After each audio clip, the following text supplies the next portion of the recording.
Welcome back, ladies and gentlemen, to episode 2 of Crimson Desert. Last time we came so close to beating Muradin one-on-one, but didn't quite make it. So we can learn how to run, hold an X, which I don't like. It should be clicking in L3, but that's the crouch button. So yeah, we run with X, and we sprint with holding an X. I'm not a fan of that.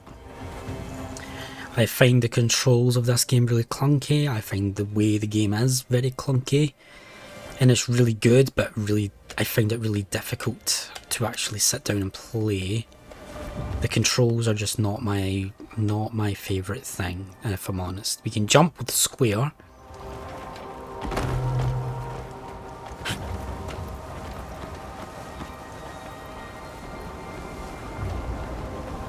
And we can do something called a precision jump. So we can use L1 to look at things in more detail, and we can use our lantern to, we can use that as well.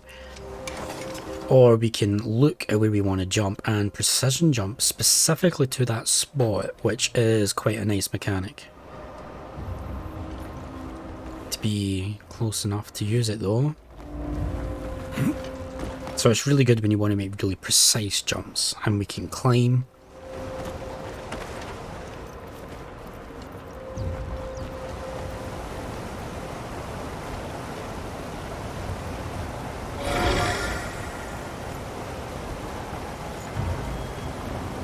And of course we can wall climb. Now the important thing to know about this is wall climbing uses stamina. So staying still doesn't cost anything, but if you move up or down it costs stamina, and once your stamina runs out you will let go and fall. So no Assassin's Creed type parkouring over everything. It looks visually stunning, honestly.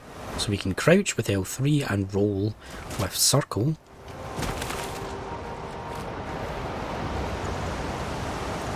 And we can drop down. We're actually technically supposed to wait for them to rise up, but I was a little bit ahead of the ball there.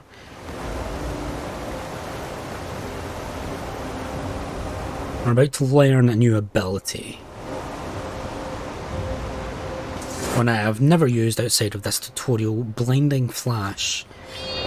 We grab our sword and hold it in the air and reflect light with it to disrupt enemies' vision. Spot enemy weak spots and find special items. So you use L1 and R1 to initiate it, and then you maintain it by holding R1 by letting go of L1, and then to focus light you press and hold L1. Again, it's clunky, kind of clunky. The game really throws a lot of stuff at you really quickly and just expect. Oh, look at you. I've not seen you here before. Look at you.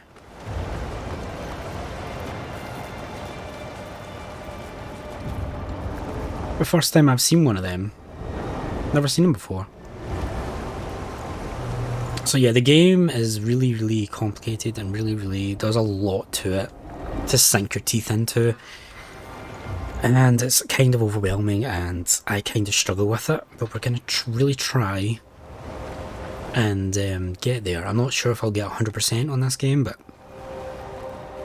we are going to try. So this is going to teach us about the lantern. So we can hold L1. Now this is the old way of doing it. You had to go into your menu and manually select it, but now you can turn your lantern off with the L on the left on the D-pad, which is a great welcome change developers have added. So it's helpful. It also shows you, like, highlights, like, I guess, where to go. You can see this stuff as well as illuminating stuff. Yeah. Don't really need it. But we can also just have it dangling by our side, which is often more than enough, but we can't see these blue lines without actually pointing it. There we go, we're through that bit.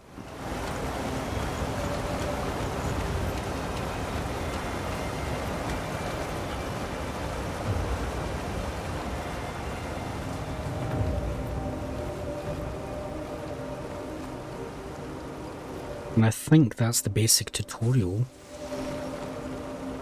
kind of done. The game doesn't do much in the way of holding your hand, it really doesn't.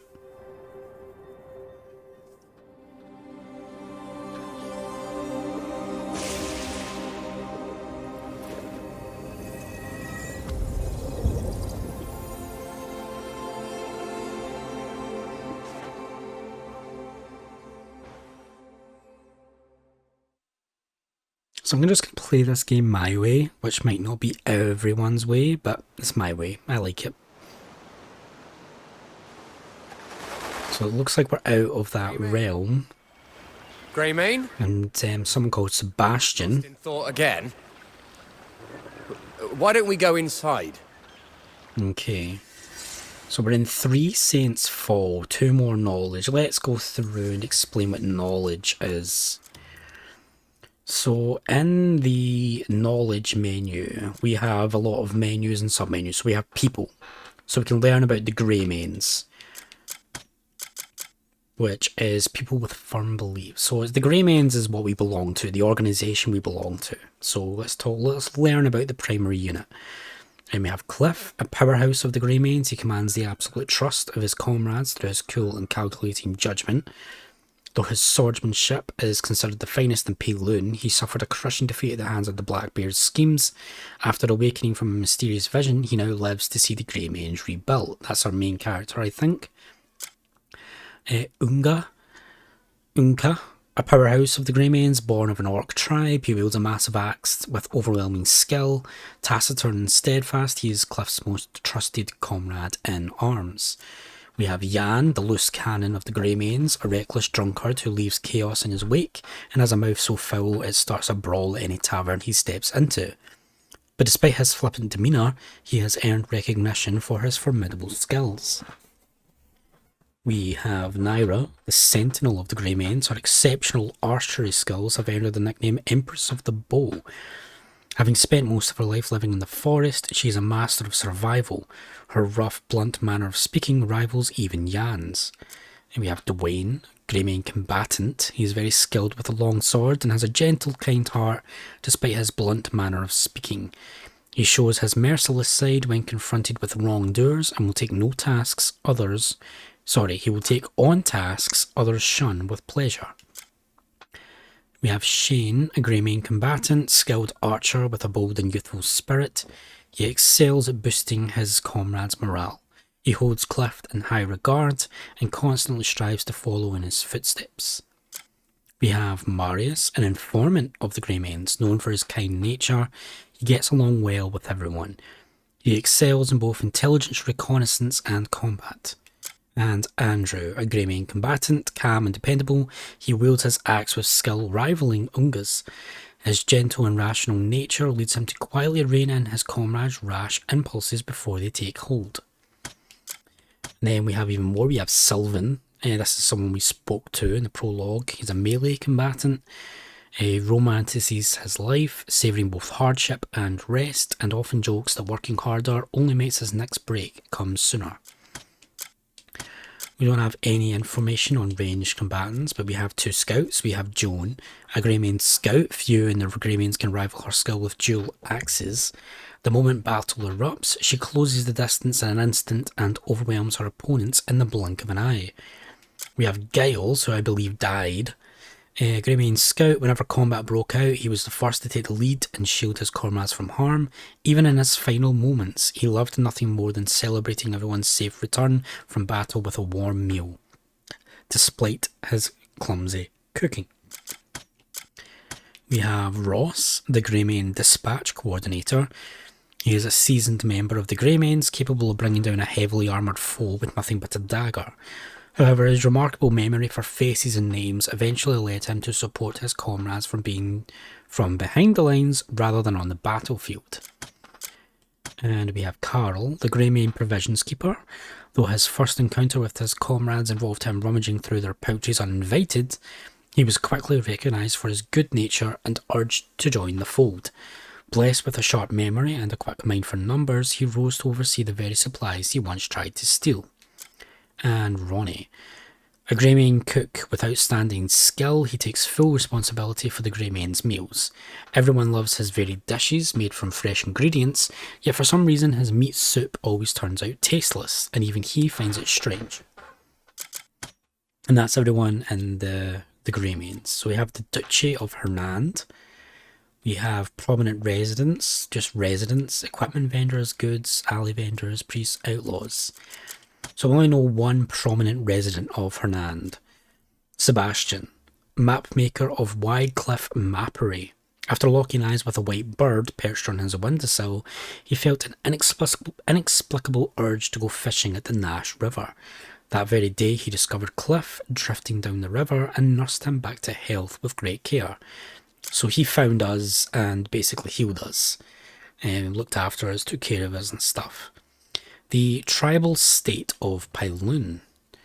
We only know one, and it is someone called Gian. The former leader of Pyloon, he has earned the respect of nearly every citizen of Pyloon through his kindness and exceptional leadership.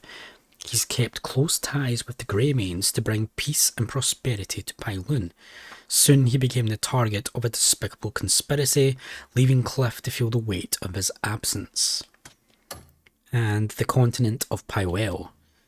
We only have one, and it's a resident. Wandering free swords. So wandering free swords roam the land in search of contracts. New and often dangerous adventures are never short in supply in Pywell. Anyone who can wield a weapon can find work almost anywhere, and in times of adversity, skilled wanderers are welcomed. And that's that. So now we have factions. The Duchy of Hernand. We only have the Greymanes, who are warriors who safeguard Pyloon.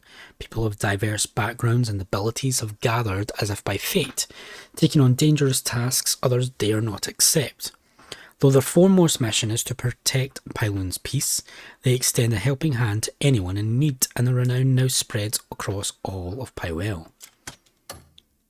And we have the tribal state of Pyloon. We have the Black Bearers, who are the people we were fighting. A faction led by the formidable Mirden, once counted among Pyloon's strongest fighting forces alongside the Greymanes. They never came close to Greymane's character or valour. In the end, they cowardly murdered Gian, leader of Pyloon, shattered the Greymanes, and brought back an age of violence and savagery. We have a bosses tab, mighty foes. Mirden. Leader of the Black Bears, there are many rumours about his origins and bloodline, but nothing is known for certain. He holds a single conviction: only the powerful deserve everything. Using cowardly tricks, he broke the Greymanes apart, making himself known with fear for his brutality and cruelty. We have Adventure, which seems to give us different areas of... So Pywell is the continent we're on, I think. A land of adventure brimming with untold tales. From the rugged spirit of Pyloon to the searing winds of the Crimson Desert, from the fertile plains of Diminis to the scientific foundations of Delegia and the tranquil majesty of Hernand, the vast territories of Pywell beckon for exploration. We must be in Hernand, the Three Saints Falls, a massive waterfall, which is where we're at right this very second, located near Hernand Castle, also known as Solomon Falls. It is a mandatory stop for pilgrims visiting Hernand. Legend has it that three saints, answering Solomon's call, poured water down the mountain to create this waterfall. The Nash River. A great river running through the Hernandian territory, the Nash River is a lifeblood of the land, providing drinking water and irrigation for its people. Its abundant supply of fish also make it a hub of bustling fishing activity. The Hills of No Return, a hilly region located northeast of Hernand. Broadly speaking, it encompasses the entire area surrounding the Arborea forest and faces Diminis across the Den River. As the final landmark for those heading to the battlefield, it is often called the place where those who never return are bid farewell. And we don't have any other ones. We have the Abyss though, The corridor of the void, the abyss, the source of adventure where destiny unfolds. Those who are certain of where their path leads and are ready to accept fate move forward. We have gatherables, we have crafting materials, we have artifacts. Can be used in the skills menu to enhance skills or taken to a blacksmith to refine equipment. A mysterious and mystical artifact concealing its true power. Some see it as nothing more than a fallen stone from the sky, while others view it as a beautiful treasure. Those aware of its grand potential seek to possess it to fuel their greed, yet those who truly comprehend its worth are rare. We only have 11 recipes. Grilled cooking. Grilled vegetables. Vegetables have been cut into small pieces. So these are just recipes by the looks of things. Grilled vegetables, grilled fruit. We only need one vegetable, one fruit, one grain. And we only need an open flame to do any of this. So we can grill stuff. So we know all this. Okay, and we have tools. We have arrows, obviously. Don't know what these are yet. And that's that. Yeah, so here's the game. So we're supposed to go off with him, but there's a lot of things we can do. For instance, we can use precision aim, which helps, but we can hunt. Straight off the bat, we can hunt.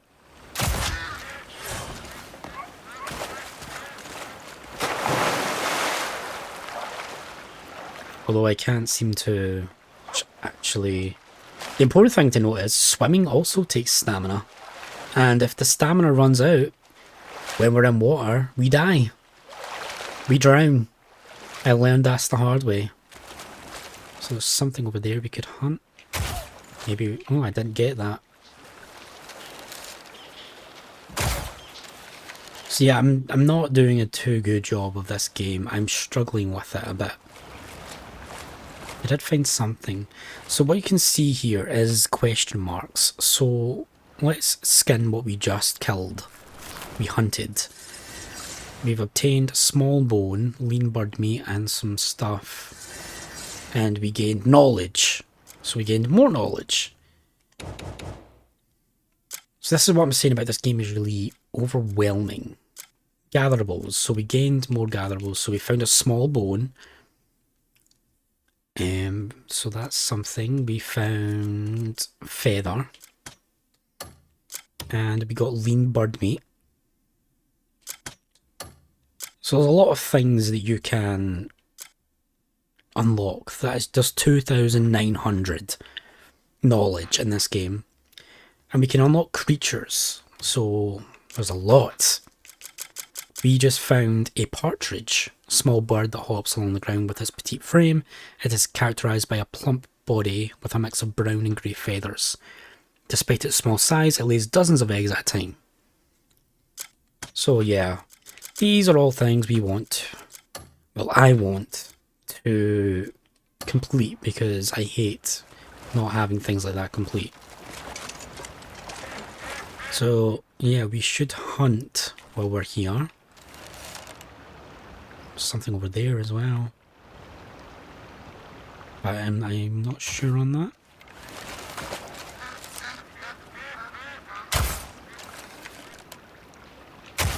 There we go. Well, but we can't get it. Oh, we can catch fish as well. We just caught fish. We just caught an axolotl.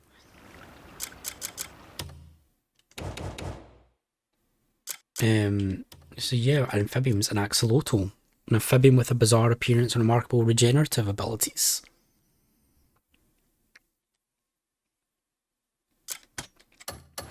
So, yeah, there's a lot you can do in this game. An absolute ton. We just caught an axolotl, and I think I heard a frog. Oh, there's a frog right here. Poison frog. We just got poison frog. So yeah, this is why I get overwhelmed with this game, because then I really want and really like, what's that, a freshwater clam? And we just got more knowledge, just walking about an aquatic creature. A freshwater clam. So there's loads of stuff that we can do, and I want to do it. I want to do it all. I see something. Oh no, that's the partridge that I hunted. There's another freshwater clam. Might as well take that. There's stuff over here. There's lots of stuff over here. Look at these things. What are these? Are these crabs? They're crabs, but I don't know if I can... It wouldn't let me catch them. Wait, there's something here. Oh, it's a toad. Got a toad. It doesn't let me kill the crabs, I don't think. But we did get a toad. Another terrestrial creature. So we've already got 3 out of 7. So there's lots for us to do in this game. And we've not even started. We barely started. And I've already... I get the itch. I see things and I want to pick them up. Like there. This is a centipede, I think. Yeah, we just got ourselves a centipede. So yeah, this is going to be a very long game. And in addition to that, there's herbs. You can become an herbalist. Oh, I see you. Only just fished you out the river. We just got a medium fly. Fully heal We can without get proper rest. flowers, peony. Which, where's that? Mushrooms and herbs. So I want to fill all of these up.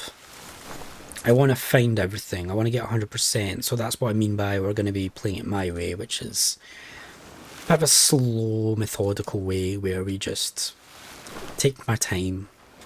You know? Follow me. I will, in a bit. So there's fishermen here.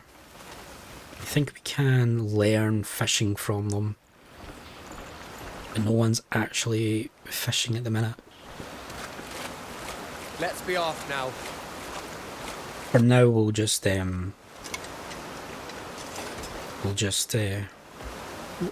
follow the main game. Thanks to you. So there's this thing. Moved on. Are you really sure you're well enough? There's a fishing rod here you can take, which you can learn how to fish. There's a bucket. Yeah, there's lots of stuff. Take this. There's also, yeah, I know, containers. Wooden container. There is so much fish. Dried fish, high priority gunpowder, that's trade goods. I'll explain trade goods in a bit, but for now let's try fishing. So to do fishing we need to go to our ranged slot, equip the fishing rod in place of our bow. Then we need to put it down into the water, cast it, and then wait. Follow me.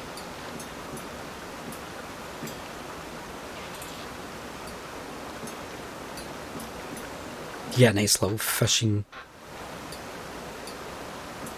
Let's be off. BGM while you do this.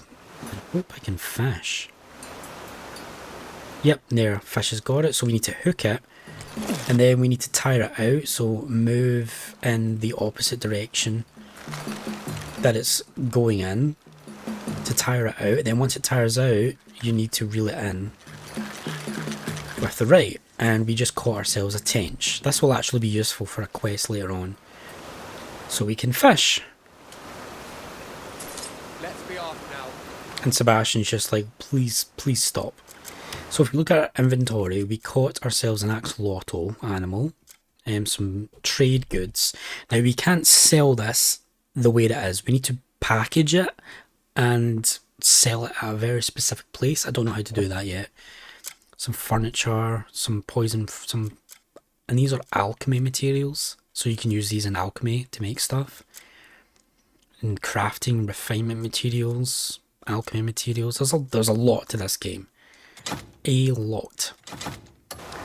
So when we come back, we'll actually just continue on with the main game. and I'll try not get distracted, but I will definitely get distracted, as we definitely know I will. So thanks for being here for this episode of Crimson Desert. Hope you've enjoyed, and I hope to see you next time. Take care.